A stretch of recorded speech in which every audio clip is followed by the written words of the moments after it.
Bonjour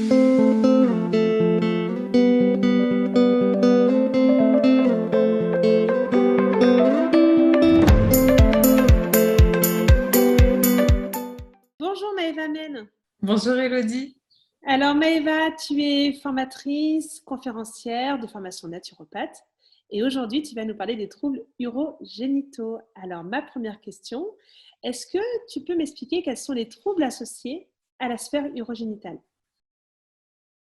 Très simplement, en naturopathie, on va se retrouver principalement confronté à deux troubles, les cystites et les mycoses. Une cystite, c'est une inflammation de la vessie. Alors souvent, les symptômes qui vont être liés à cette inflammation, ça va être des sensations assez gênantes et douloureuses, voire de brûlure en urinant, souvent à la faim d'ailleurs, mais aussi une envie d'uriner très très souvent. Et très souvent, les cystites, ce sont des infections bactériennes de la vessie et c'est la raison pour laquelle elle est souvent traitée par antibiotiques. Quand elles sont récidivantes, il est quand même conseillé d'aller voir un urologue pour écarter tout risque qui pourrait être lié à des causes un peu plus complexes et justement qu'on n'aborde pas nous en tant que naturopathe, mais ça peut être intéressant de faire un petit point à ce niveau-là. Et quand la cystite n'est pas prise en charge ou alors qu'elle est mal soignée, elle peut aussi dégénérer et donner ce qu'on appelle une pyélonéphrite, c'est-à-dire une infection du piélon et des néphrons. Le piélon, en fait, au niveau du rein, alors, je vais peut-être plutôt expliquer pour qu'on comprenne bien, les reins, c'est comme deux gros haricots qu'on va avoir au niveau de l'abdomen, dans notre abdomen donc. Et donc, on en a deux comme ça, et ils vont filtrer le sang pour former l'urine.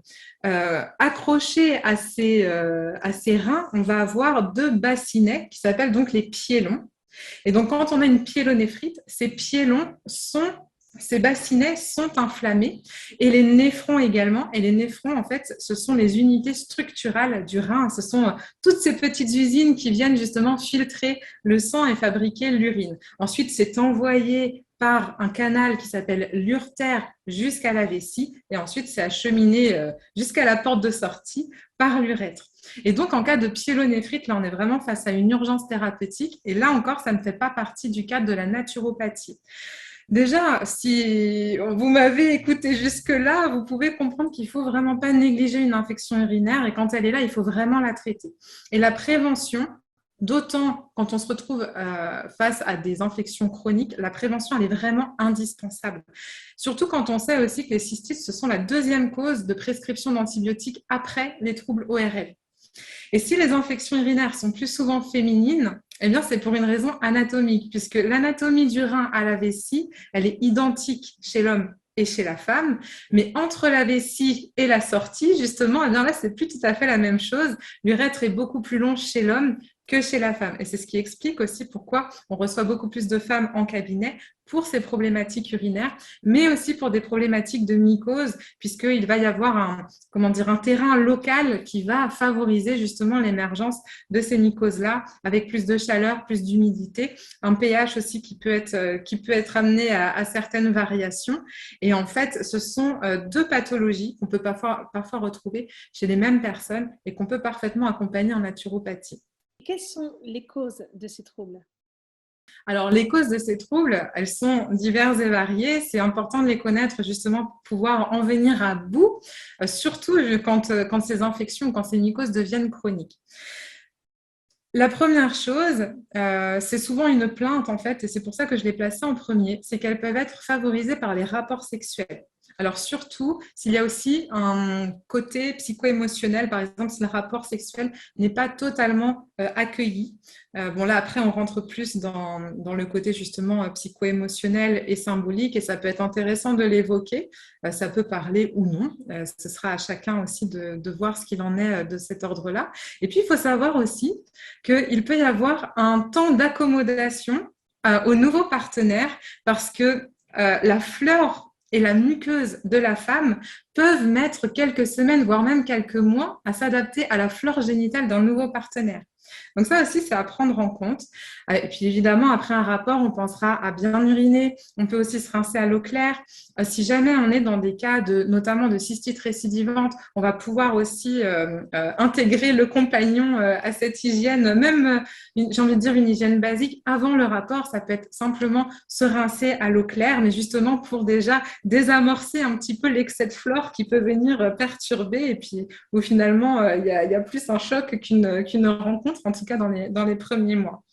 Et ces cystites, mais aussi les mycoses, elles peuvent être favorisées par le port de sous-vêtements synthétiques, par l'utilisation de savons qui peuvent être agressifs pour la muqueuse ou par le fait simplement de s'essuyer d'avant en arrière après être allé d'arrière en avant plutôt après être allé à la selle. Et c'est pour ça qu'on conseille toujours de s'essuyer dans l'autre sens. Alors, c'est surtout valable pour les cystites, mais on va le voir aussi, j'imagine, après. On va, comment dire, récupérer finalement la flore intestinale qui va pouvoir atteindre aussi la vulve. Et donc, en cas de mycose, ça peut être aussi intéressant d'y penser. En ce qui concerne les cystites, on peut penser également au manque d'hydratation. Alors, en règle générale, toutes les situations où on n'urine pas et où on se retient d'uriner, ou bien les situations où il fait très chaud, où on transpire beaucoup, quand on fait du sport, et si en plus on ne boit pas, eh bien toutes ces situations vont venir favoriser les cystites parce que ça va laisser aussi le temps aux microbes de remonter le long de l'urètre jusqu'à la vessie. Et en plus, on va avoir à ce moment-là une espèce d'acidification des tissus qui vont favoriser aussi l'infection, l'inflammation des canaux et des muqueuses. On peut également penser, notamment pour les cystites encore, à des blocages vertébraux, mais c'est plus rare. Alors, il peut y avoir effectivement des blocages qui vont infliger une contrainte mécanique à la vessie ou bien au niveau des filets nerveux. Alors ça, ce sera à voir surtout avec l'ostéopathe, parce que nous, on ne manipule pas en naturopathie, mais ça peut être intéressant justement de lever ces blocages pour libérer la vessie et limiter l'inflammation aussi. Les cystites et les mycoses, elles peuvent aussi être favorisées par certaines personnes de la vie, par certaines étapes, pardon, de la vie, et notamment chez la femme, justement. Alors, on va retrouver à la ménopause des troubles ou des dérèglements qui vont justement favoriser les dérèglements hormonaux et le risque d'assèchement des muqueuses, donc notamment pour les cystites. En ce qui concerne les mycoses, alors là, ce sera plutôt les femmes enceintes, puisque lors des grossesses, il y a une petite baisse de l'immunité qui fait que la grossesse devient un terrain favorable aussi à l'installation de ce genre de mycoses. Et puis voilà, les déséquilibres hormonaux, en fait, en général, peuvent créer un terrain favorable. Et en fait, c'est vraiment intéressant justement de pouvoir mettre en parallèle le terrain à cystite et le terrain à mycose.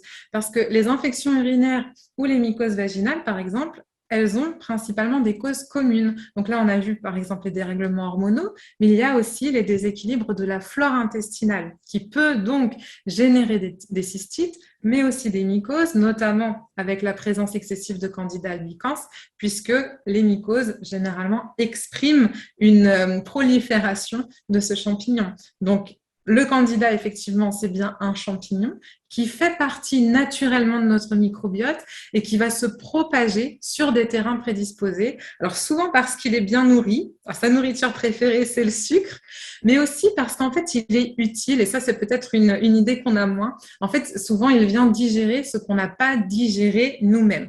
Soit par manque de mastication ou bien parce qu'on a des organes digestifs qui sont un petit peu plus fatigués ou un petit peu plus lents, mais ça peut être aussi au niveau psycho-émotionnel et ça va générer un stress qui de toute façon entrave la digestion. Bon, ça c'est pareil, ce sera à voir au cas par cas.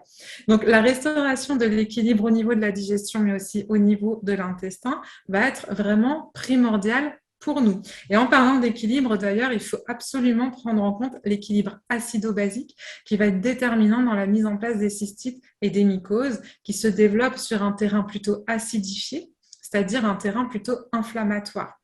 Donc, si les cystites sont souvent liées à des infections bactériennes, et les mycoses d'ailleurs à des champignons, il faut garder à l'esprit que le microbe n'est rien et le terrain est tout. Donc, c'est pour ça qu'on va pouvoir aussi justement agir au niveau du terrain, au niveau de l'équilibre acido-basique, au niveau de l'équilibre intestinal, au niveau du système immunitaire, des stress, etc. Et puis, on va aussi pouvoir adapter à chaque profil. On sait par exemple qu'une personne avec un diabète qui n'est pas équilibré aura plus tendance à développer des cystites que d'autres, par exemple. Alors, est-ce que tu as des solutions naturelles à nous proposer? Il y en a plein. Il y en a beaucoup. La première des choses pour les cystites, c'est de boire beaucoup d'eau. Et en fait, c'est quelque chose aussi qui va venir permettre de drainer les acides et donc qui favorise l'équilibre acido-basique. L'hydratation, c'est vraiment primordial et on dit souvent en naturopathie que l'eau nous intéresse plus par ce qu'elle emporte que par ce qu'elle apporte, parce que justement, elle vient drainer ces acides inflammatoires. Donc vraiment, je vous invite à vérifier la couleur de vos urines, qui sont un super feedback pour savoir si vous avez bien bu. Normalement, elles doivent être assez foncées le matin. Donc là, c'est le signe aussi d'une bonne détoxification rénale la nuit. Quand on a un bon sommeil, les reins fonctionnent super bien. Mais au fil de la journée, les urines doivent s'éclaircir. Et si ce n'est pas le cas, là, on peut se dire, ah, effectivement, il faut rajouter un petit peu d'eau. Un autre conseil aussi, plutôt orienté cystite, c'est de ne pas se retenir longtemps quand on a envie de faire pipi. Certaines personnes ont vraiment peur d'aller aux toilettes publiques, par exemple, ou sur le lieu de travail, parce qu'elles pensent que là, elles vont attraper une infection urinaire. Mais si vous avez peur d'aller aux toilettes publiques, vraiment rassurez-vous, parce que les cystites sont beaucoup plus liées aux microbes qui nous appartiennent qu'aux autres. C'est vraiment très, très, très, très rare de pouvoir attraper une cystite. Je ne sais pas si ça arrive réellement. En tout cas, c'est toujours lié à notre propre flore. Donc, ces microbes migrent en fait, de notre flore intestinale à la sphère vulvaire et vaginale, et ça ne saute pas voilà, des toilettes à nous. Donc, les toilettes publiques ne sont vraiment pas un lieu où on se refile des cystites, entre guillemets. Donc, vraiment, il vaut mieux que vous alliez uriner plutôt que de vous retenir, parce que par contre, le fait de vous retenir va favoriser la cystite. Et donc, je vous l'ai dit déjà tout à l'heure, mais le plus important aux toilettes, c'est de s'essuyer donc de l'avant vers l'arrière, notamment après être allé à la selle, pour éviter justement de ramener les germes intestinaux vers la vulve et vers le conduit urinaire. Pensez également à uriner après un rapport sexuel, puisque s'ils sont la cause physique des cystites, ça peut être aussi un élément à prendre en compte. Et puis voilà, au niveau de l'hygiène intime à deux aussi. Évitez les vêtements serrés et les vêtements synthétiques, surtout quand ils sont portés longtemps, parce qu'ils vont favoriser la macération aussi et la remontée des microbes jusqu'à la vessie. Vous pouvez également éviter les aliments irritants comme les piments. On s'est rendu compte que ça favorisait aussi ce genre d'inflammation. Et que ce soit pour les cystites ou pour les mycoses, on va pouvoir travailler sur le terrain, mais aussi au niveau local. Donc, je vous invite à chouchouter votre flore intestinale et votre flore vaginale. Chez une femme non ménopausée, toute perturbation de la flore vaginale va favoriser des infections vaginale. Toute inflammation, infection ou déséquilibre de la région vulvaire et vaginale va favoriser l'inflammation du méa urinaire et donc des cystites. Donc, pour agir sur la flore vaginale, il faut impérativement agir sur la flore intestinale avec des probiotiques par exemple et puis un rééquilibrage général à ce niveau. Donc voilà, ça c'est pareil, c'est aussi adapté au cas par cas avec les stress, la digestion, le terrain de chacun. On adapte toujours. Et vraiment garder à l'esprit que l'état de la muqueuse intestinale est tout aussi important que l'équilibre du microbiote et que c'est tout aussi important justement que l'état de la flore vaginale. Donc l'idée c'est d'assainir, de rééquilibrer, voire de reconstruire. Et dans ce cas-là, la gestion des stress et de l'équilibre acido-basique, ce sont des choses vraiment primordiales également.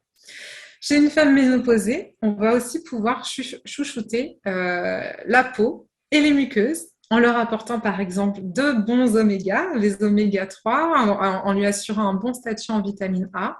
On va pouvoir harmoniser le phénomène de descente hormonale qui peut être parfois assez brutal. Et puis, on peut aussi agir localement pour soulager, pour reconstruire la muqueuse avec des crèmes à base de certains composés pour assainir aussi la région génitale, puis favoriser la cicatrisation de la muqueuse.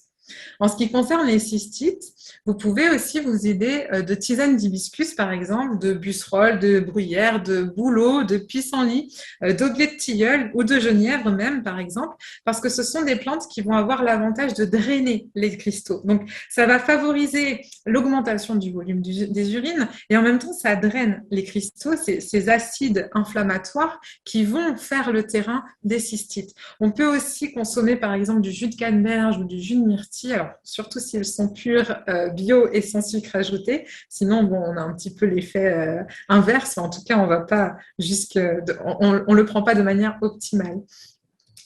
Pour s'aider face à ces mycoses et à ces cystites qui peuvent être récidivantes, on peut aussi prendre des, entre guillemets, antibiotiques, antifongiques naturels. Alors, on peut penser à la propolis, aux EPP, on peut penser également à certaines huiles essentielles comme l'origan, la sarriette, la cannelle écorce, le clou de girofle, le thym atujanol, le titri, le santal blanc, le niaouli. Il y en a vraiment tout un tas qu'on peut utiliser. Ce qu'il faut savoir, c'est que par contre, quand on utilise des huiles essentielles en interne, je pense qu'il faut quand même toujours être conseillé par un praticien parce que ce n'est pas anodin.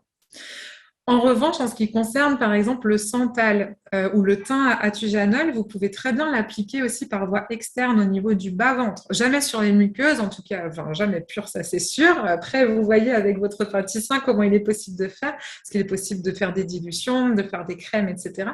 Mais déjà au niveau du bas-ventre, pour justement agir au niveau de la vessie. Pour tout ce qui est mycose également, l'huile de coco fait des miracles. Donc, n'hésitez pas à en appliquer localement. Vous pouvez même y ajouter, par exemple, une goutte d'huile essentielle de titri si elle est bien diluée, si vous n'êtes pas enceinte. Et en interne, l'huile de coco seule va aussi permettre de contenir la prolifération du candida et donc des mycoses. Et là, par contre, l'huile de coco, il n'y a pas de contre-indication. On peut bien sûr l'utiliser chez la femme enceinte. Donc là, on est sur une action un petit peu symptomatique. On vise aussi à soulager le symptôme. Mais en attendant de traiter le terrain, c'est important aussi d'avoir justement des petites astuces pour se soulager. Et puis, une dernière chose en ce qui concerne les cystites, il y a une molécule que j'affectionne particulièrement qui s'appelle le démanose. C'est une molécule alors, qui peut être issue de la cranberry, du bois de hêtre, de bouleau par exemple, et qui va avoir une action mais hyper intéressante sur les cystites. En fait, votre vessie, elle est tapissée de plein de petits récepteurs, comme plein de petites antennes comme ça, et qui vont attirer les bactéries, donc qui vont se fixer à ces récepteurs. Et notamment les Escherichia coli, il adore ces récepteurs. Les Escherichia coli, c'est une des bactéries justement qu'on retrouve dans les infections urinaires bactériennes.